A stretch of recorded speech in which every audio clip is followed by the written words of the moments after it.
listening to The Real. Man, I appreciate them dudes for talking about The Raw. Wait, they were talking about The Relatable. That's exactly what I've been going through. The Relentlessly Real Podcast.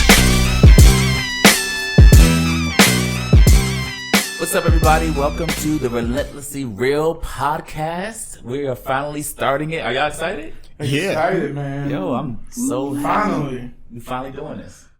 That's exciting. So, welcome to the podcast. We're going to discuss real, raw, and relatable topics for you guys. And we're going to talk about everything. We're going to try to keep it as real and as raw as possible for you. We're going to tell you our honest opinion about everything we think and feel on certain topics. My name is Jonathan Jones. I'm married, happily married, ladies, so relax, okay?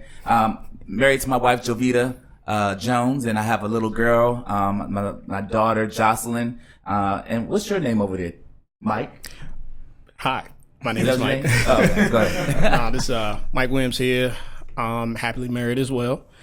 No kids, but we are having fun working on it. So That's right. That's a fun time. That's a fun time. Yeah, pull-out game is strong. I'm sorry. Right. All right, it's on you, T. So my name is Terrence Robinson. I am also happily married. I have a beautiful wife, Tanisha. I have two kids, Terrence Jr. and my little daughter, London. And that shop is closed. That's game over. Two. You said you got 3 more in the bag already. No, that's game over. Try and get a whole no stock. more. You could have more kids. That's okay. Nope.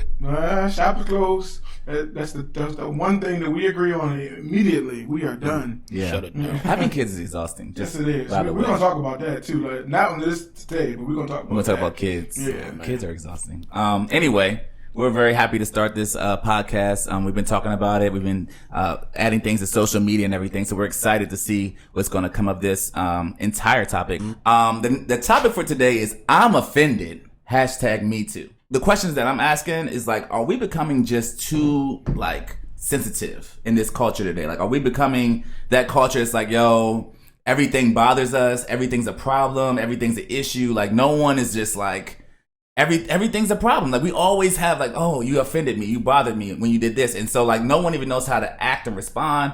And I feel like we're always trying to like think ahead as what they might receive things as, like, before we even say it, because we can't just even talk to people no more. Like, what are your thoughts on that? My bad. That should not have rang, but yes. So I'm actually trying to pull up one of my accounts. So I think because of the political climate that we're in right now, I understand why everyone's kind of on edge. There's no doubt on my mind that 2016 kind of changed like a lot. Did it change anything, or did it bring things to life? Like, did it unearth things that were already there? Yeah, I think it put it more on the forefront. I think 2008 thought we were further than we really were, and I think 2016 the election and the person who won the election showed us where we really are as far as the race relations. Yeah. And I think because of social media and the ability for somebody to see something real quick, Yeah. and it catch fire, I think comments immediately become trend-worthy, and then immediately not only is someone offended, but then everybody becomes offended. Right. Yeah, because it starts to unearth things that it gave them a voice, almost, right? Like almost like a foot in the door type thing. So as somebody brings it up, now everybody want to bring up their issues. Right. Yeah. Right. And I think what's funny, you didn't even name the person. Are you talking about Donald Trump? Of course. 45. Because it's a very interesting thing, because I think, like you said, when Obama was president, or made to be president, in what, 2008, it was like, we felt like it was a change for the nation for the better. I think we all felt like, because before that, let's be real, we never thought there would be a black president. We have to be honest about that, right? Yeah. So like, that was just not even possible. Nobody did. And I actually was listening to a podcast about how they were wildly upset about when Obama wore a tan suit at an Easter event. Y'all remember that? I vaguely remember that. Yeah. He wore a tan suit, right? And typically as a president, you just blue, black, maybe gray. Yeah, business type. Yeah. You keep it business. You better not come out here with a pinstripe, Easter, type suit. He had the tan suit on, and they were like, bro, you're, just. He definitely showed up in his Easter suit. Yeah, and there was a lot of people up in arms about it, and then I guess now seeing, how viral every moment that Donald Trump has. It kind of be like, well, dang, like we were so tripping over a tan suit for Obama, and this guy, you can't even, whether you like his politics or not, you just can't keep up with how much content he says from day to day that's extremely, well, some would say extremely offensive. Do you find Donald Trump offensive? I have to even ask that because I don't know. Do you find him offensive, or is he just... I find him, he's extremely blunt. You can tell that he's an extremely blunt person. Yeah. And because of the position that he's in, he's trying his best to tone it down. You think he's trying to tone it down? That's an interesting. I ain't never. So no. Okay, let me correct it. So somebody is trying their best to tone it down for him. Yeah. Because they're obviously writers, right? As far as PR and everything like that. Right. Somebody's trying to tone it down for him, but keep it authentic. And I can imagine Donald Trump saying, hey, that don't even sound like me. Let me add this in here. Make sure we leave this in here. Stuff like that. So in my opinion, he's really blunt, bro. And that's the interesting thing about that's I think that's the scariest thing to me about the political environment, which to me it does impact our everyday environment, is because he won or is winning because of the things despite the things he says off the cuff. Does that make sense? Like, despite when he flies, when the things he said things like, oh, there's no way he's done for now. He's done for now. No, he's getting more votes because of it. What is it? What is that makes him get more votes? That's what's scary. I'm sorry, and to me, and we're going way back, and trust me, we're going to bring it forward. But the purpose, when you said you're going to grab a woman by the vagina, and you said that at any point, your political career should be done. Yeah. Like prior to 2016, your political career would be like over. Yeah. And then on top of that, he never apologized for it. Yeah. So at this point, I'm like, you're dude, you're done. Yeah. And so he won votes. He won women votes. You make sense. So I'm like, okay, so people are voting for him. Yeah. So if people are voting for him, despite the stuff that means people are identifying with his viewpoints. Right. So I could care less about him, but more so, what is that saying about the people, our everyday people who are around us? Yeah, And so that's the part I think that's scary to me. Like you said, what does it reveal? Is it really did it was something new, or did it pretty much were people now more? They're more inclined to now come out the woodworks. Yep. And so, and the other thing I want to say about that, what brings it down today, is so funny. Because we're talking about things that where are we becoming too sensitive, and we're going to talk about a lot of things later on about the cancel culture. Oh, we're going to talk about it, yeah. But here's the thing: Donald Trump is the one person, because of laws and Constitution, who he can say things and he's almost untouchable. If you're listening to this podcast, that ain't you. Okay? Yeah. That's not you. Yeah. And a lot of these people are saying things and they are losing their jobs. Yeah. And they think because their president can say it, that they can say these things and they won't lose their jobs. Right. You are losing your job. I was actually about to say that, because I was like, why is it different rules for him? And the same people try to do the same things that are like the other 19 candidates that are in Democrats. They would do like any of those things. Like if they were to say, yeah, I'm grabbing by vagina, or they were remarried 3, 4, 5 times. Like he was remarried. This is his third marriage, I think. Second or third or whatever. So like just because we look at the person, when he didn't even show tax return. Like you just. Down the line, he's like, I'm not doing anything you guys want me to do. I'm just that unconventional candidate. And everybody's like, we love him. Yeah. Bring me more people like him. So I think that's just hilarious.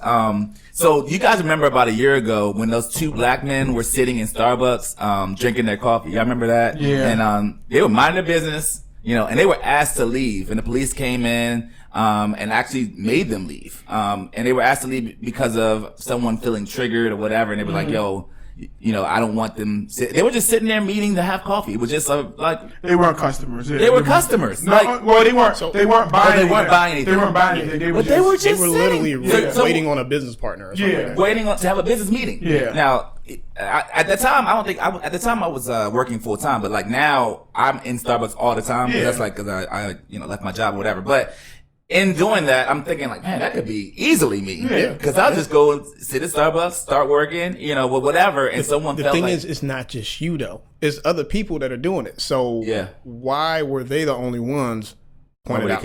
So we brought that up because recently, they had a campaign, like a hashtag. I don't know if you guys saw it on Twitter, but like hashtag dump Starbucks. Yeah. Because, officers were standing there drinking their coffee, during their shift or before their shift or whatever. And the barista lady who knew one of the officers asked them to roll out. You got to leave. And when they asked why they had to leave, they were basically told, because you're officers, you're making them feel uncomfortable. One customer felt uncomfortable. The barista lady knew one of the police officers.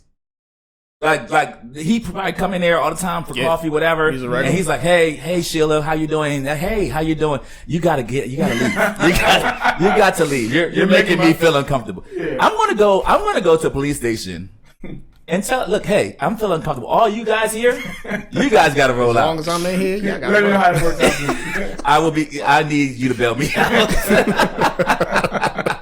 But so that happened, right? So they had a hashtag dump Starbucks because of that, because everyone, when they got wind of this story, they were like, what is happening where you could tell someone to leave, a police officer, because who you going to get to get the police, who you going to get to enforce that? Yeah. So basically this is like the second time that Starbucks has been like in the national spotlight within the past, really the third time, because the incident happened with the two African American guys. That was one, and then they pretty much closed their stores down. Oh yeah. Like 2 months later, that they closed like 3,800 stores for and that made national training or something like that. Yeah, for racial sensitivity. Yeah. So equity training. And can we be clear about that for 1 second? That was just literally so we could stay in business. Yes. Like that was we cared nothing about the black customers. And it cost them money. But let's be real about that. Yeah, exactly. There's no way that one day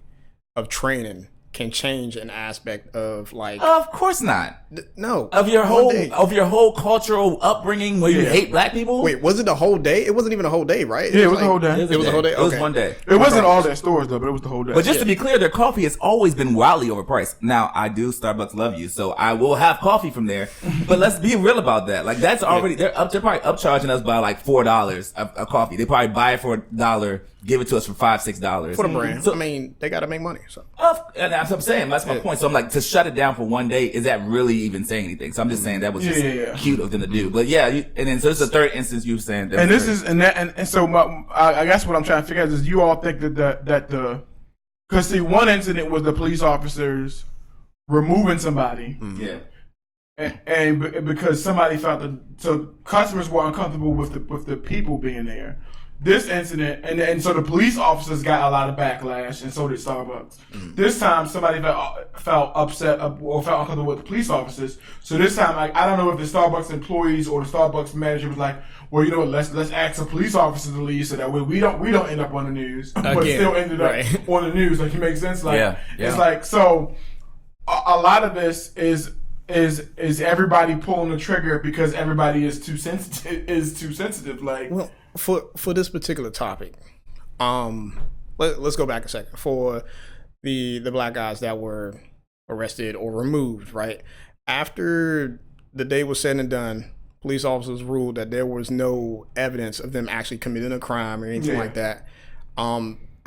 In my opinion, they probably felt like, okay, dude, why are we here? All right, let's just go ahead and remove these guys because they called, they filed a complaint, whatever like that, and they had to go ahead and do this job. Even like in the video clips and stuff that they showed online, people within the restaurant, white, black, whoever, they were responding to the police officers like, what did they do? Yeah. What did they do? Yeah. Did they do anything wrong? No. Right. So why are we going here? And I think with the question of whether we're too sensitive or not, that stems back into the whole police brutality thing, all the Black Lives Matter situation, it's so much more to that than just these black guys being removed. And are we too sensitive? In my opinion, that situation, I don't think we're too sensitive with that.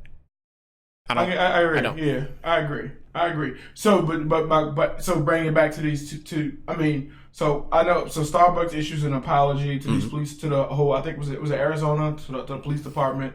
Arizona, Starbucks issued an apology, to the police department, but yet still we got to dump Starbucks the next day, and it's trending again. Dump Starbucks, and so here we are again. Like, what do we do? Because that's why we were talking about this. That they have not really released any further details about this story.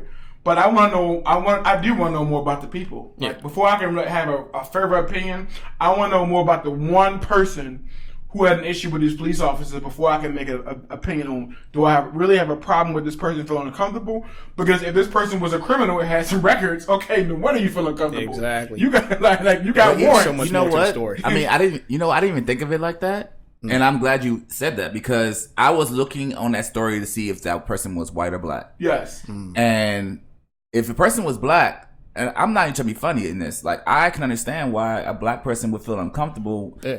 There's validity to that, and so that's why this topic is so important of people being offended, because, like, what's the line? But I get it, because, like, when if I'm doing the speed limit, and a police officer gets behind me, my heart's going 30, 40 miles per hour. I'm like, oh my God, I'm about to get pulled over. They're about to search the car. I don't have nothing. I don't have no drugs. I don't got nothing. Just the simple fact of I'm about to be pulled over as a black man, period. Yes. Is now, Facts. like, you don't have to reach for it. Like, I'm reaching, you've seen people get killed for reaching for, like, their registration that they were asked to get, or their whatever, their license or whatever, the things that they were asked to get. So it's like, to be honest, before we even had this podcast, I was kind of like, yeah, people are too sensitive. But now, and as we're kind of navigating through the topic right now, I'm like, you know what?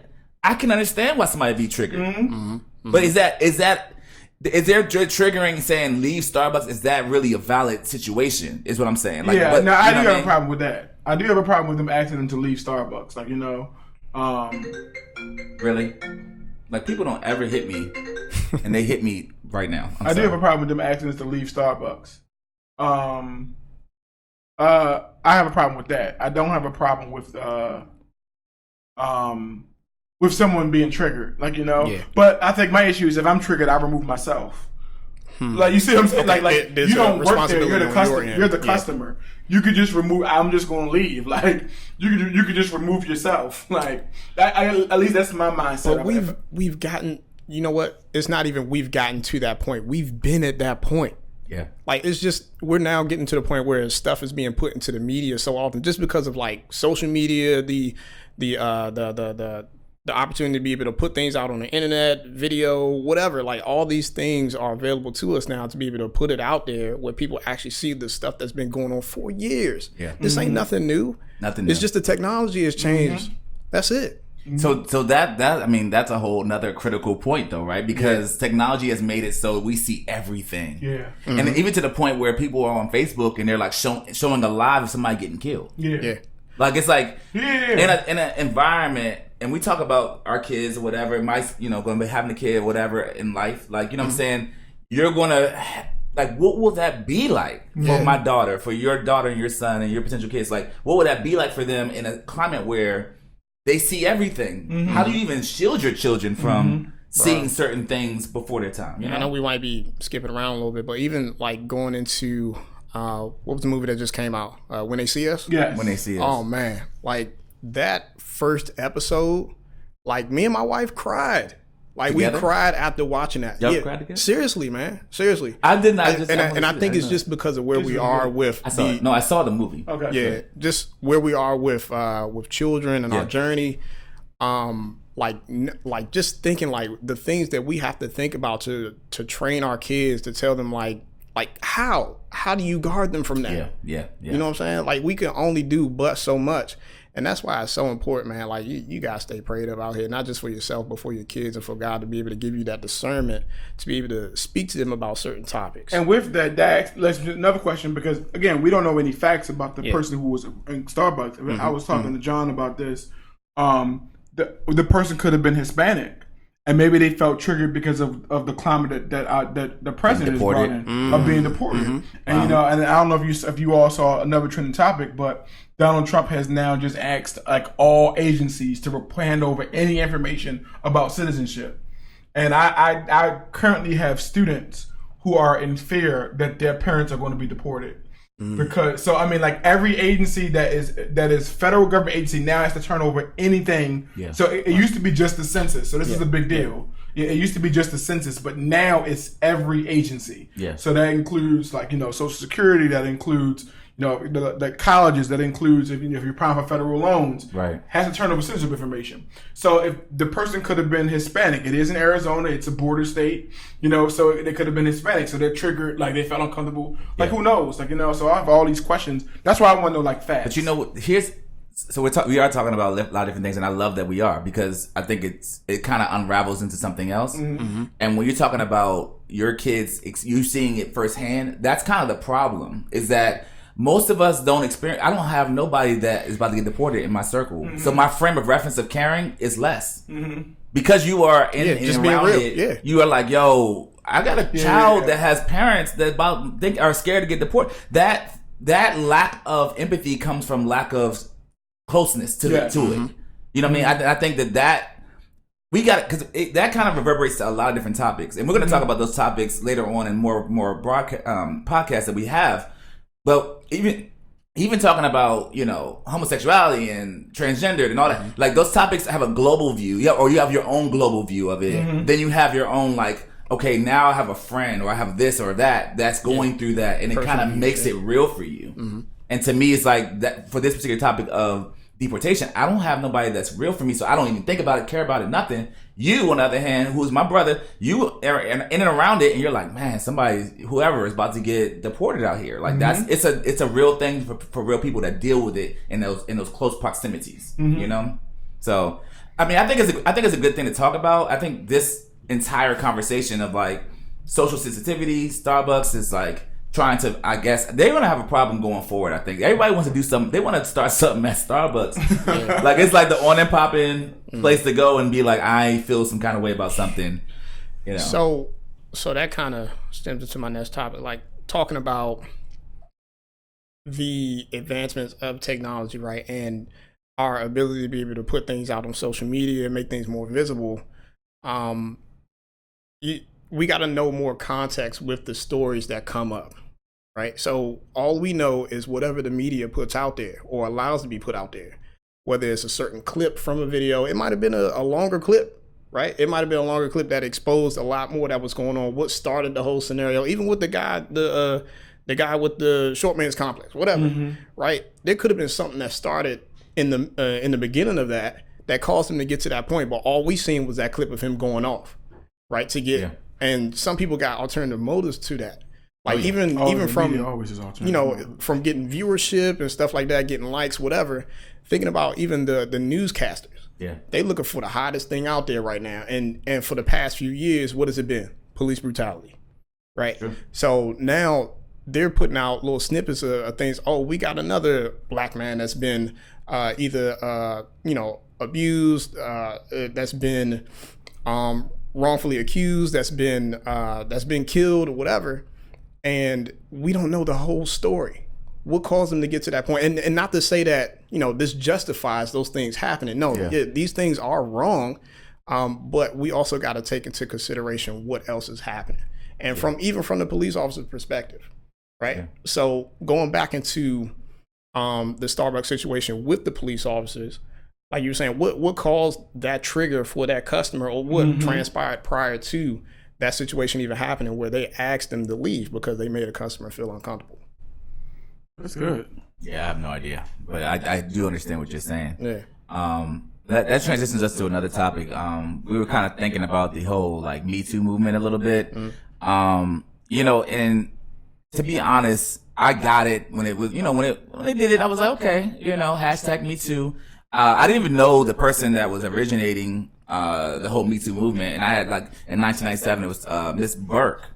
She basically sat across from a 13-year-old girl who had been sexually abused, and the young girl was explaining her experience, and it left her feeling speechless And at that moment, she created the Me Too movement. Okay. I had no idea about that. Yeah, same here. So I guess, so what happened was the girl said with her story of being sexually abused or assaulted, and she didn't have a response. This is her speaking. She said, I didn't have a response or a way to help her in that moment, and I couldn't even say me too. Ms. Burke said, it really bothered me, and it sat in my spirit. Ooh, she's churchy. For a long time. She added 10 years after that conversation, Ms. Burke created Just Be Incorporated, a nonprofit organization that helps victims of sexual harassment and assault. She sought out the resources that she had not found readily available to her 10 years before and committed herself to being there for people who had been abused. And she gave her movement a name, which was the Me Too movement. So we all saw where that kind of came from a global perspective. And I just want to talk about a little bit like how, well, one from the global perspective, we can talk about it as well, but even from the microcosmic perspective, where we talk about it, like even on our timelines and or Instagram, Facebook, whatever, people started talking about like how they were personally abused. It was a Me Too, like it really was a movement. Like people were like, yo, Me Too. And it was, I'm not gonna lie, when I was scrolling through Facebook, Instagram, whatever, and seeing people that, like again, proximity. Yeah. It brings me back to that proximity thing, because I didn't know. You look at these movements, they come, whatever the movement is, like, you know, social sensitivity or Me Too or whatever, you look at it from big thing, you're like, here they go again. But then like somebody says, yeah, I was raped. I was assaulted. And you're just like, whoa. Wow. Yeah. No, like, I mean, and not that you would know, right? Unless you were actually close to that person where they can be able to confide in you. And that's the nature of the issue, right? Being able to speak out and have a voice. Just what we were saying earlier, like how Donald Trump kind of is giving people a voice now to be able to speak their truths and how they really feel about things. Right. It kind of goes into that same subject. Yeah. And the just I was looking up the data of the Me Too movement, and so yeah, a lot of different data. We know some of the big giants have fallen, but from the Me Too movement, like, so this is as of like.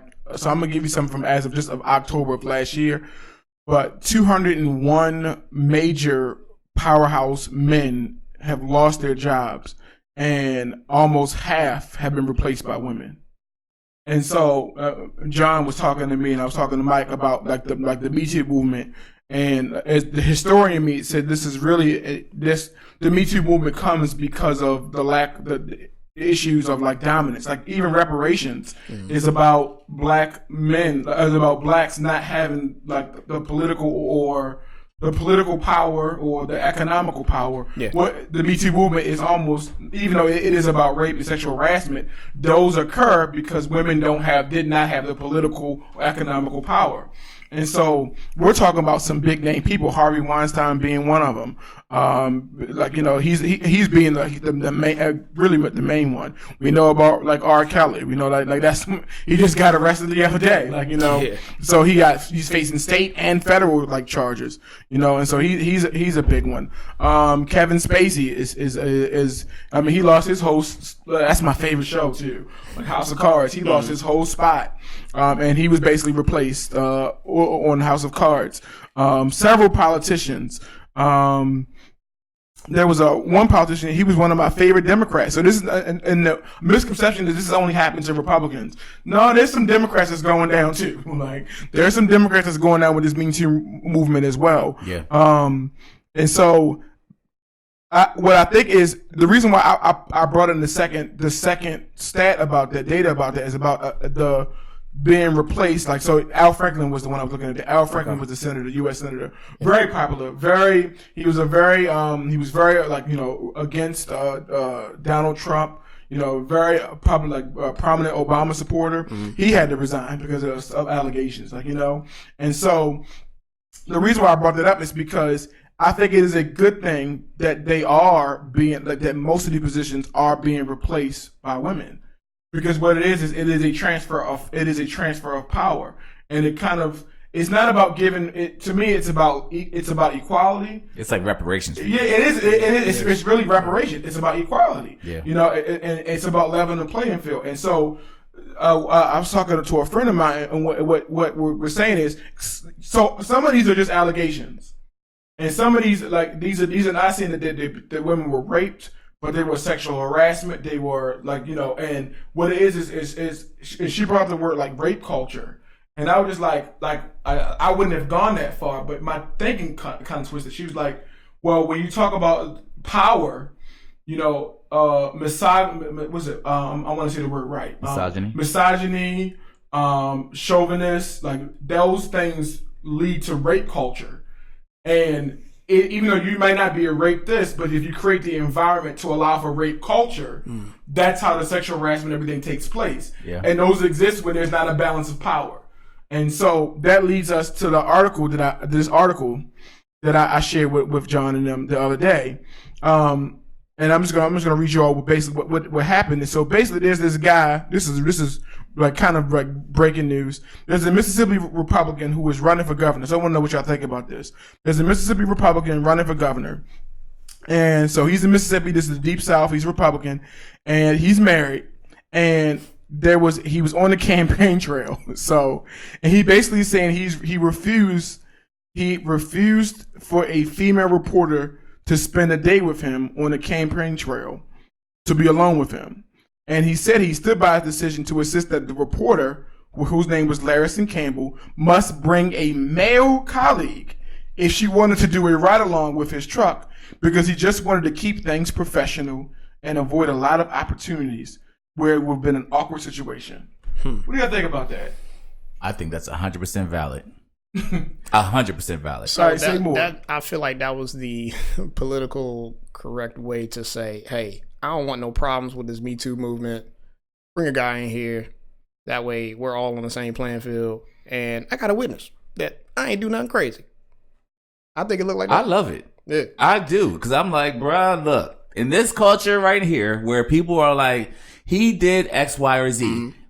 We don't even care. Like, let's be honest. We don't even care whether he really did or didn't do it. Yeah. The perception that we think, oh, he did it. Look at his face. Yeah. Look at him. Look at him on the camera. Look at him looking down at that lady, right? The media finds pictures of him, like, looking at somebody, like, lustfully. He's like, oh, he's just trash. Like, man, please. I would have all y'all, Terrence and Mike, we all gonna be in the van together. And I'm gonna have Terrence gonna be on Facebook Live. Protect your boy. Because at the end of the day, he's trying to make sure, well, one, he mentioned even, I think in the same article, I told my wife I would never be in that space or be in an environment with a woman, period. Mm-hmm.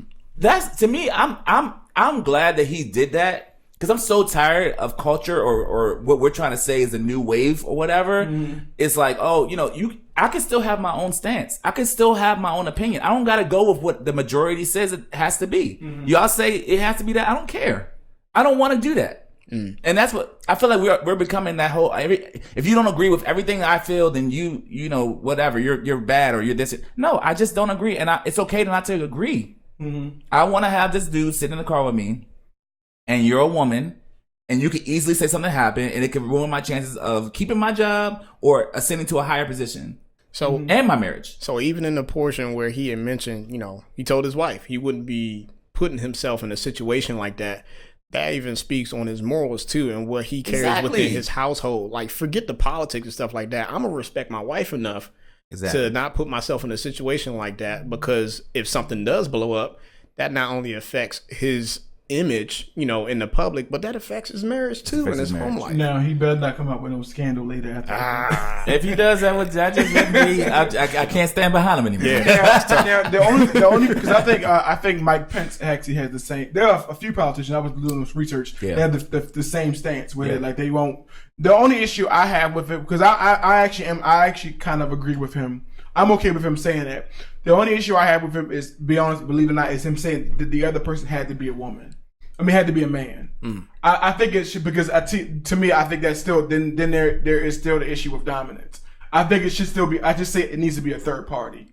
I would say a mutually agreed upon third party. Because I think when you say it has to be a man, I think you would still be an issue is what if those two did something and then she said it did happen. She's trying to make an accusation and those two sided up and yo, you my boy, right? Mm. You see what I mean? I think it should, I would like it where, listen, because of to protect myself against anything, I would like it to where there's a mutually agreed upon third party there, a cameraman, someone to record like for the whole 16 hours. I mean, I even had other questions. Why is there nobody else on this campaign trail in the first place? Yeah, I don't understand why they.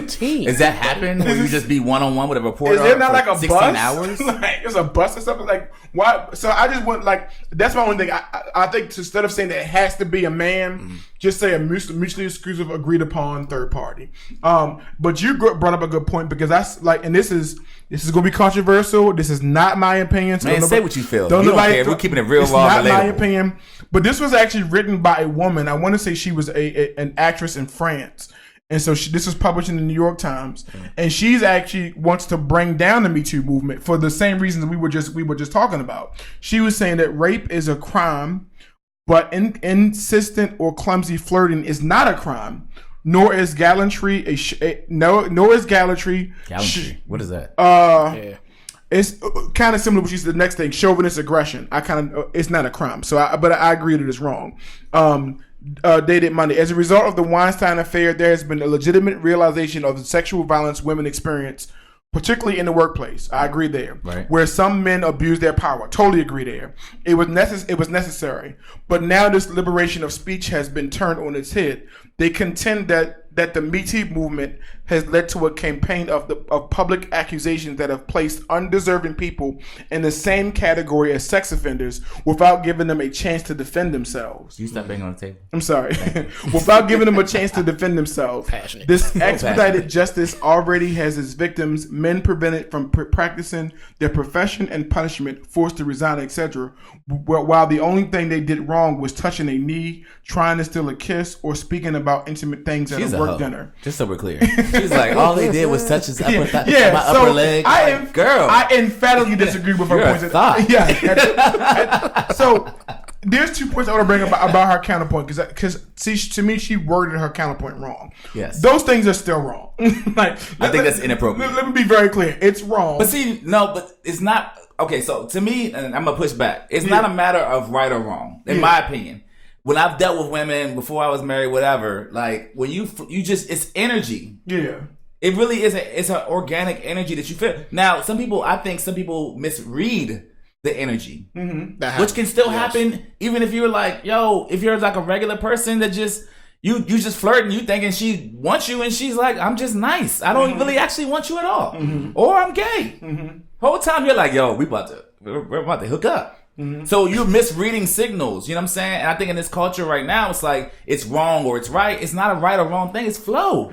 It's energy. Like is this energy feeling right or is it not feeling right? And so my opinion is that a lot of guys are gonna go down. A lot of people are gonna go down to the Me Too movement. A lot of people are, and part of me doesn't feel bad because of like my understanding of history and the history of male dominance and history of like it's because of mistakes that men have made in the past. They're going to go down for it because like they're not doing anything wrong. They're flirting.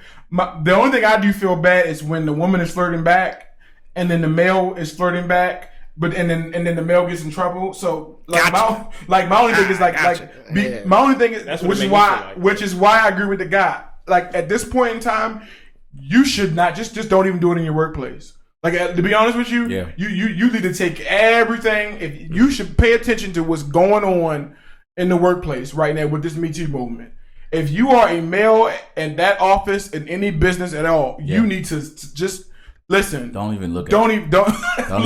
Like at work, you just need to be looking down at your computer and looking down to get to the bathroom, look down to go to lunch. Like don't look up. Hey John, you want to go to happy hour? Sure. Who all going? Who going with us? But see, that's the thing. Like it's the culture of life is like, we just go out. We just go out, and so here's the thing: you go out, and I've done that with my coworkers. You go out, you drink. And you're like, we all just having a good time. And I can see how people can misread even that, go back in the office space. So, you know what I'm saying? And so we literally had that conversation the other day at work. And, I looked at it as, all right, we just all do a happy hour, just like normal coworkers do. But one of the guys, he was just like, look, I ain't got to do drinks with y'all, this, that, and the third. We can hang out, cool, but I ain't doing no drinks. Because that could potentially put people in a interesting situation, bring certain things to light, whatever. But he could have just not drunk too. He didn't have to be like, we can't all drink. Yeah, I mean, and eventually he changed it up. Okay. Eventually he was like, all right, yeah, we can go out, but ain't gonna be no drinks for me. Is he married? No, but he is dating. But see, I think that's the fallout, though. To be honest. What's the fallout? I think that's which is okay. I think that is. I think with every movement you're gonna have some good and some bad. Let me be very clear. I am a strong, diehard supporter of the Me Too movement. I can't express it more. I think it's about daggone time. I think it's and every time I see these stories come out in Hollywood, I'm like, wow, like yo, and some of these people are like the dude that directed Rush Hour is going down. Like these are some movies that I love. The dude directed X-Men. It's Russell Simmons. Yeah. Like these are like people who were like big wigs. I'm just like, wow. And I'm like, good. And I never get starstruck. Like people are like, well, maybe I'm like, no, he did it. My thing is like, at the end of the day, what does that even really mean? Like, I mean, I hear you, and I don't want to dive too deeper into this, but I'm like, oh, with the Me Too movement, what does it mean when we say we support it? Because at the end of the day, I know people are saying like, do you still listen to R. Kelly? Yes. If it comes on, I don't turn R. Kelly on, but if it comes on, if I hear a little what's the bounce, what's he say? Bounce, ignition. Yeah, remix the ignition or step in the name of love. I'm a step in the name of love. I skip it. I'm not gonna lie. Okay, so that's what I'm saying. Like you skipping it means what? Absolutely freaking nothing. It means like, oh, all right, look, I support the Me Too movement. Click. I'm not gonna listen. What does that mean? It means nothing. Because of everything that was brought out about R. Kelly, now I'm questioning every single song that he's made at this point. I don't see nothing wrong with Lil Bump and Grind. Yeah. Definitely hits different now. Next. Right. But when my daughter gets older, Bill Cosby gonna be on the screen. There were some valuable lessons learned because I watched Bill Cosby growing up. A different world I definitely will still watch it. So I'm saying, like, when we say I support the Me Too, I just want to provide some clarity to that. Like, it's like, I support it, meaning what? Nothing. You don't mean nothing behind. It's such a thin veneer of what I think. So I guess what I mean is a lot. I believe in the idea. I believe in the idea. Do I think it's valid? Like some people think some men don't think it's valid. Like it's just like a whole bunch of women like haha. And I'm not on that campaign. Yeah. I do think there will be some negative fallout, and one of the negative fallout will be some men who aren't doing anything besides that will go down, and that's just which is why I'm saying if you want to cover your tracks, just. The other negative fallout is that people are claiming Me Too when it's not a Me Too situation. That could be a fallout too. So like people are saying, yeah, Me Too, and it's like you're just misreading, just flirting, like the lady was saying, like, and that goes back into selfish gain too, potentially, right? Because when it's an issue of power, like kind of what most of the Me Too movement is about, where it's like these gateholders or gatekeepers are the ones performing on, whatever with the girls. Say, hey, if you do this, you can get access to whatever movie wise or whatever the case may be. That's a valid Me Too movement type situation, but it's not the same as the original reason why the lady created the Me Too movement. She created it off of somebody's story, a 13-year-old girl's story that was raped. It's become a bigger giant of like, oh, well, it's Me Too and I was raped or whatever, but I was raped for the gain or whatever. I allowed sex to happen for the gain of getting access to movies or whatever. Like it became more than just I was raped. It became more like of a whole thing of I have now access to fame and fortune because of what I went through with this particular individual, Kevin Spacey, whatever big name individual that was. So it kind of evolved the Me Too movement or whatever. But I just think overall, to kind of put a pin in it and say, okay, yeah, the Me Too movement is great. It's awesome. It's something that I think is valid. However, we have to be careful to not believe all things related to the Me Too. I won't say believe. We got to be careful of what people have attached to the Me Too movement that just has become, no, you just misread or it has to be some kind of spectrum of how we read. Okay, that's not a valid Me Too situation. That's what I'm saying. Yeah, we gotta have context. Some kind of cutoff. You gotta consider the context. And I think the incident with the Mississippi guy is is a perfect example. Like I share that with like 7 different people. I shared it with, and out of that 7 people, 5 were female, and out of that group, like 4 of them was like, oh no, he's right here. They're like, no, like I'm for Me Too. He's right here. I would have covered my tracks too. No mistake. All right. So the last thing we want to talk about today is cancel culture, man. You guys, us on Twitter and all that, we go through great lengths to make sure we cancel individuals and cancel the bag for that individual.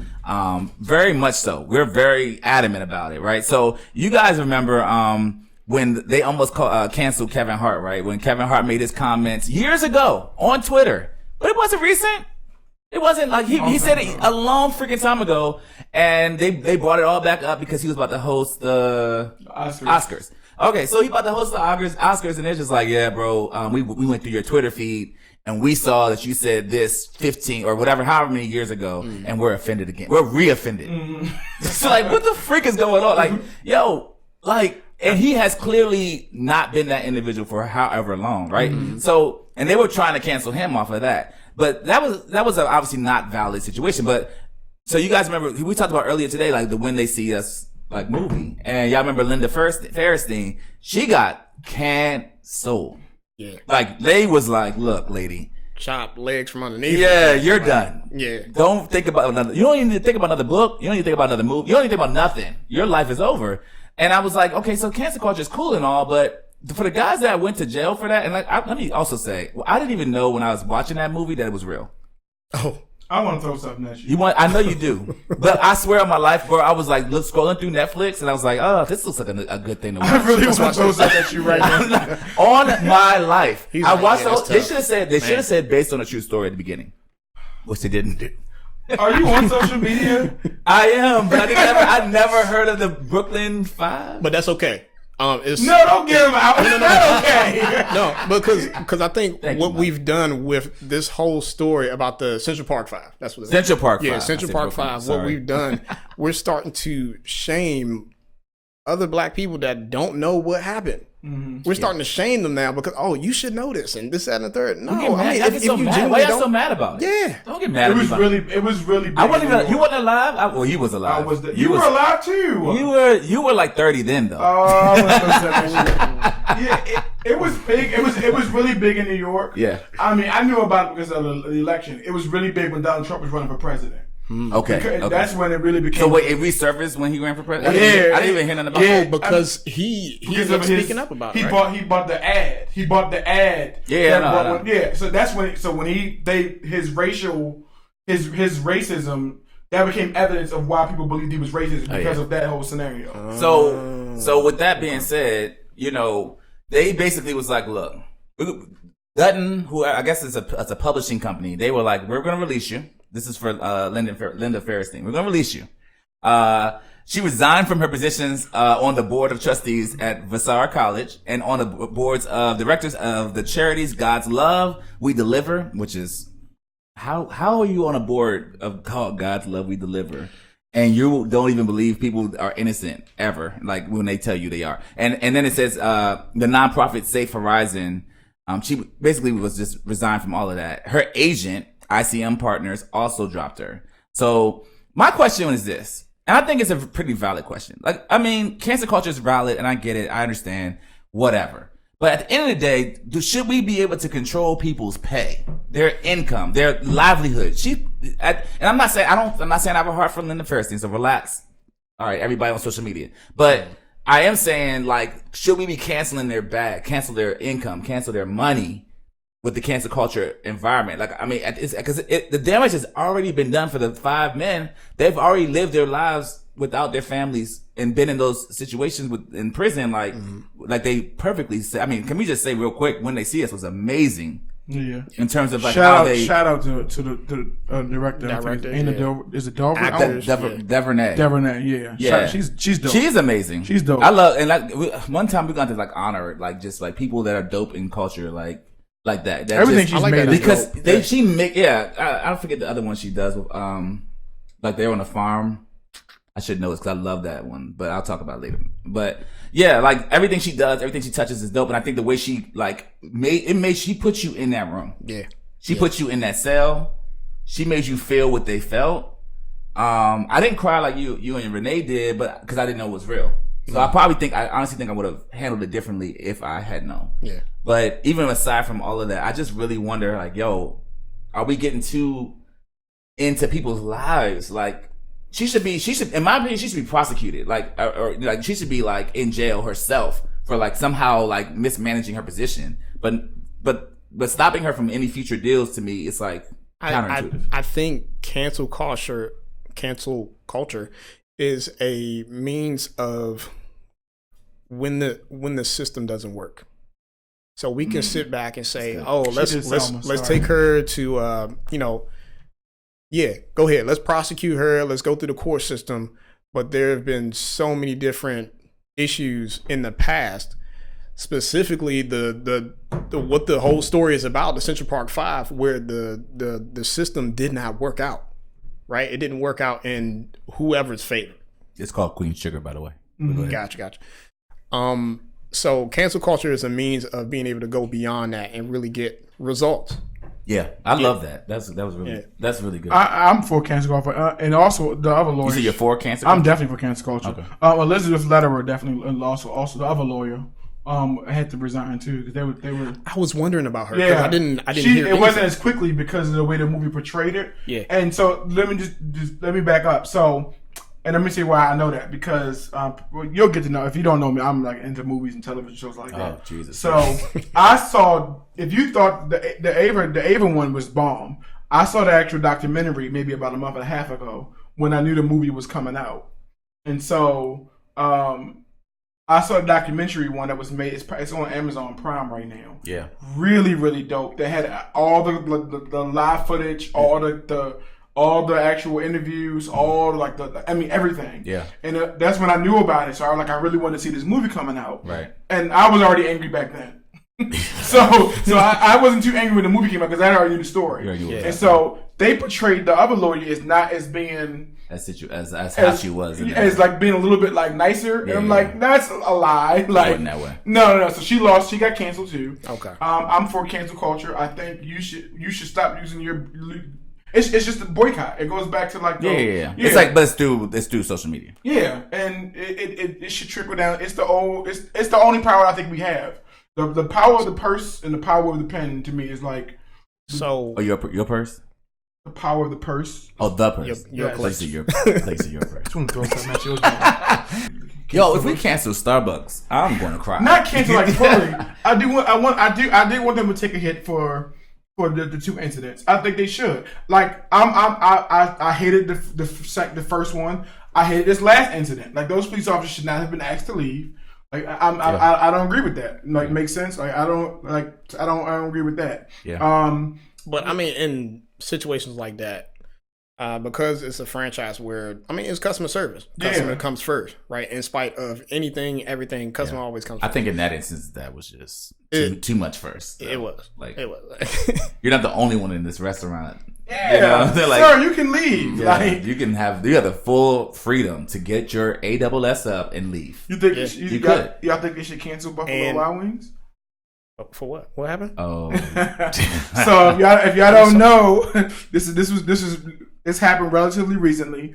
A Buffalo Wild Wings waitress was fired. Yeah, because she told a black customer that her skin was so dark. So a Texas customer named Tasha Lee walked into this. She was in Buffalo Wild Wings and she handed her ID. I guess she ordered a drink, and I can't even I'm laughing because it was like. How dumb are you? The waitress told her, "Don't take this racially." But sometimes the only way you can tell with a black people is from their eyes and their smiles because it's so dark. But only way you could tell what though? What? That they're what? But like they're black. That you're black. Let's pause. When you say "don't take this racially," it's off the top, it's going to be. You should stop talking. You should just stop talking. Stop talking. You shouldn't have said "don't take this racially." No. To tell what, to tell what. But at that point, it is immediately offensive. Whatever you're going to say. Whatever you're going to say. It's done. And so, do you think... So the thing I'm mad about is... Here's what I'm mad about. So yes, the girl should be fired. So that's without a doubt. Yeah. She should be fired. I think the girl should be blackballed. Her name should be sent out to the entire community. But see, here's the thing. No. I'll be very clear. I want her name distributed to local restaurants in the community. Do not hire this waitress. Here's the thing I was mad about. They gave her a $10 gift card for receiving that racial for her drink. Couldn't cover her meal? No, John, you and I best know. If this had happened at Apple, Yeah. If this had happened at Apple, I would own Apple. do you understand the amount of like the amount of custom? Like this would have just like she would have had this iPhone, the next iPhone, and the following iPhone. Yeah. Like they gave her so that's why I want them to cancel Buffalo Wild Wings for a little bit because of the follow up from that store manager. But nobody even cares about that. We care about the what's. Oh my God! I can't believe he said that. I can't believe about that, but I can't believe about the remedy of it. Was give her a $10 gift card. A $10. That's gonna like to me. In my mindset, there's like, nothing you can't be in my minority that gave another person a $10 gift card because you were told you were so black I could only see your teeth. I don't think that's a big. I mean, look. When I saw that story, I was like, that's just rude. That's offensive. It's offensive, but that's all. As we started the podcast, that's pretty much all I heard all my life. Yeah. You got a black shirt on? Where's John? John here? Yeah, but I can say that because I'm black, and I'm talking about it later. I can say that. Yeah. But someone white can't say that to. Was that person white? I'm pretty sure this person was white. What if they were black? Would it change how you feel? Yes, it would change. Am I right? No, you're wrong. It shouldn't matter. Like, if the statement should not be said whether you're black or white. Is what I'm saying. Yeah, it does change. I actually disagree. It would change. Hit us up on the Instagram, guys. I want to know what y'all thoughts on that. I really would. I want to know. It should. If it's a statement that should not be said, it shouldn't matter the mouth it comes out of. I think it would even change if an Asian person said it.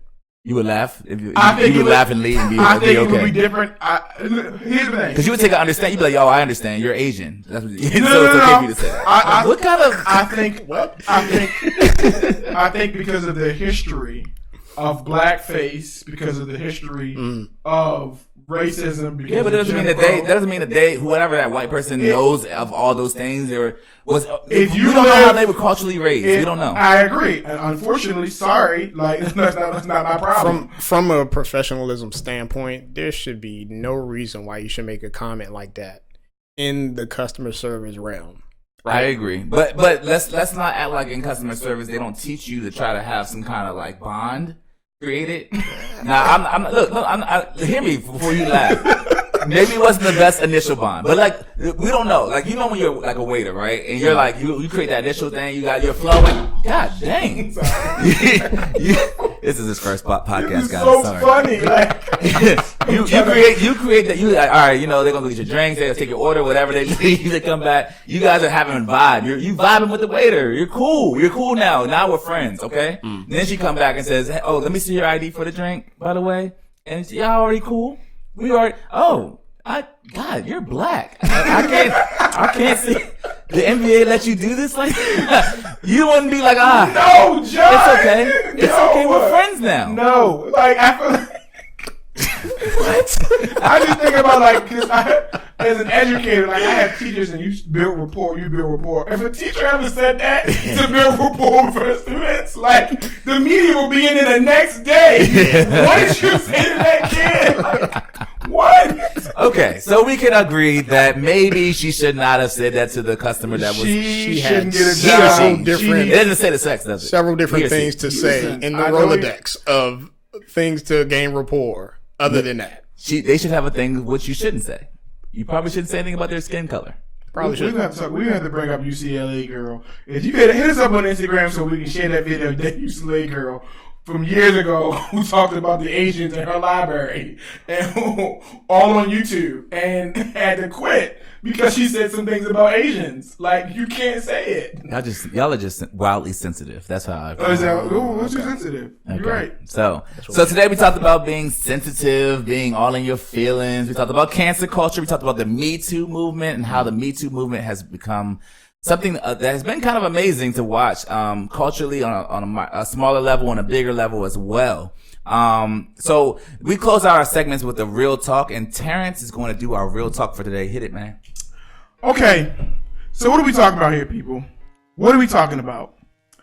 What are we ultimately talking about? Somebody said something. Somebody did something. And poor Rebecca at the office. You know, Miss Becky, who always arrives 15 to 20 minutes early for every shift. Mrs. Becky, who runs and tells the supervisor whenever Kareem comes back from lunch 30 seconds too late. Mrs. Becky, who uses her sick time for when she's absolutely sick and doesn't go to her local patient first in urgent care, but no, she goes to her actual physician every time.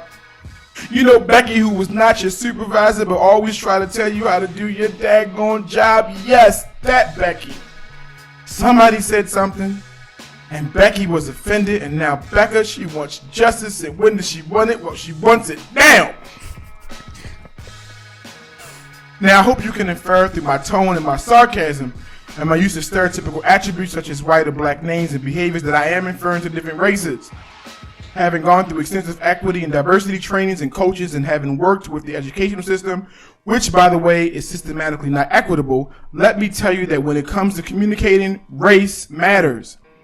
In every major headline over sensitivity, race is usually at the core. And if it's not race, then it is usually an issue of dominance. And by dominance, I mean issues that relate to one group that has generally asserted power over another. Man over a woman, heterosexuals over the LGBT community, Christians over non-Christians, wealthy over middle class, or etc. These groups have generally had power over the other group and have abused that power, especially in these here United States. Now, most of you have never had the extreme pleasure or fortune of sitting in Mr. Robinson's American Government class. Shout out to the alumni of Milford Mill Academy who passed the American Government HSA because of my black excellence. That was a joke. Seriously though, all I'm saying is that these problems existed prior to 1492 when Santa Chris pirated his way to the Bahamas and planted his Spanish flag. They escalated in 1607 in Jamestown, Virginia, despite Disney telling you that some long-haired Native American girl sung some songs to save the world. And here we are in 2019, still needing some sensitivity training when it comes to race relations. Listen, people have and will always be offended when there's a lack of effective communication. Anyone with a degree in communication or anyone who's ever studied communication will tell you that there are several factors to effective communication. This is something that our president has and will never realize. This is why he sucks at his delivery. And if you are like him and you think that the message is the most important factor when communicating, then you are sadly mistaken. Let me educate you real quick. There are 5, ladies and gentlemen. There are 5 important factors to effective communication. There is the purpose or the message. This is the component that describes the information or content that is actually being delivered. The second component is the audience. Understanding who you are delivering the message to is important and should factor in how you shape your message. Am I talking to my bros? Am I talking to my wife? Am I talking to my kids? Am I talking to my students? Am I talking to my coworkers? Am I talking to my teachers? Am I talking to my parents? Those changed my message. The next component is the frequency or timing. That's important because I can have a great message and I can totally be in tune with the audience. But if I don't deliver the message when they are ready to receive it, then the message is still lost. Equally as important as the frequency is the fourth component, which is the delivery vehicle. This describes the method of delivery for my message. This should change depending on the message, the messenger, the audience, and even the frequency. Am I delivering through social media? Am I doing a podcast? Am I doing it through video? Am I doing it through a text message? Anybody, any man in this room that's ever broken up with his girl via text message should know that probably wasn't the best delivery vehicle. It's the best way. It's not the best way. Finally, ladies and gentlemen, I believe the most important component of communication in a message is the one that we forget, and that's the messenger themselves. Listen, you ever give someone some good advice? Like, you ever been sat down to give someone some good advice and they don't listen to you, but someone else comes along and says the exact same thing and your friend says, yo, that was some good advice. And you sit there with the no teeth look like, boy, I just said the same thing. Listen, you have to face the fact that some people just can't say some things, period. Sometimes the audience won't receive the message, no matter the message, no matter the frequency, and no matter how it's delivered. Sometimes the messenger is more important than the message itself. Love it, love it, love it. So, guys, thank you guys so much for listening to our very first podcast ever. Appreciate it. We appreciate Relentlessly it. Real podcast where we talk about real, raw, relatable topics, right? So here's the deal. We're going to have more topics that we're going to talk about. We're going to talk about homosexuality. We're going to talk about masturbation. We're going to talk about being bisexual, like all the pronouns. We're gonna talk about everything related to today's culture, right? So we want you guys to interact with us throughout this process. Okay, so you guys are more than welcome on our Instagram page or any photos, or if we even continue the conversation on the Instagram page, you can say on a comment section things you want to talk about. The best way to do it though is if you send us an email. All right, so we have our email. It's Relentlessly Real Podcast at gmail.com.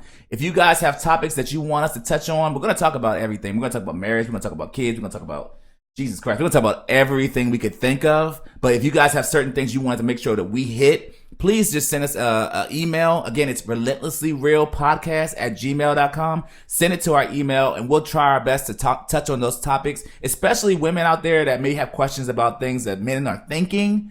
Those are great topics that we want to make sure we address. We want to answer those questions through podcasts. We want to make sure we address those topics for you guys. But again, thank you so much for listening. Again, Thanks, guys. I'm John.